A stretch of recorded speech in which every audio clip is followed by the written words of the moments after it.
With every cabinet meeting, the divide becomes more and more prominent in Israel. Benjamin Netanyahu's coalition is hanging by a thread, and in the weekend's cabinet debate, that thread was almost pulled. The topic of discussion was boosting the Israel Defense Forces manpower, but it quickly derailed and ended up in the thick of politics.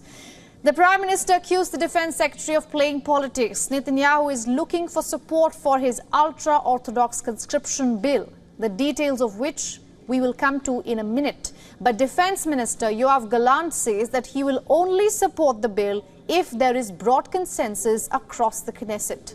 Remember, just last month, Gallant was the only member of the coalition to vote against the bill. He had then called the bill petty politics at the expense of the Israeli military. Let's tell you a little about this contentious bill. The bill was originally put forward by Benny Gantz back in 2022 under the previous government. Gantz himself is against the bill now.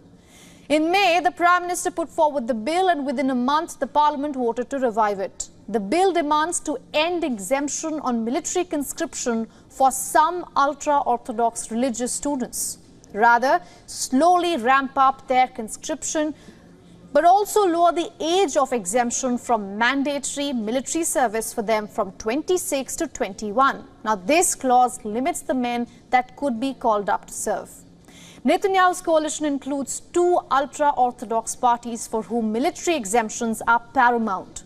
But the far-right religious parties have come to consensus, and experts say lowering the exemption age has softened the pitch.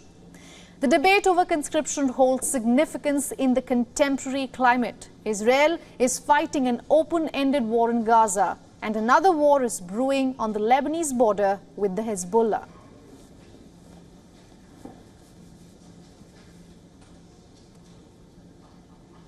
Now, correspondent Jody Cohen has more on this from Renana. Right, so there was reportedly a debate in a cabinet meeting over legislation on enlisting the ultra-Orthodox students into the army. Prime Minister Netanyahu reportedly accused Defense Minister Gallant of playing politics by refusing to support the legislation unless it achieved a broad consensus. And in leaked comments in Israeli media, Communications Minister Shlomo Karhi reportedly suggested that Gallant's position would lead to the collapse of the coalition. Now, Defense Minister Gallant has accused Prime Minister Netanyahu of trying to link the legislation to the cabinet approving a hostage truce deal with Hamas. And Gallant suggested that that's for political reasons and called it irresponsible.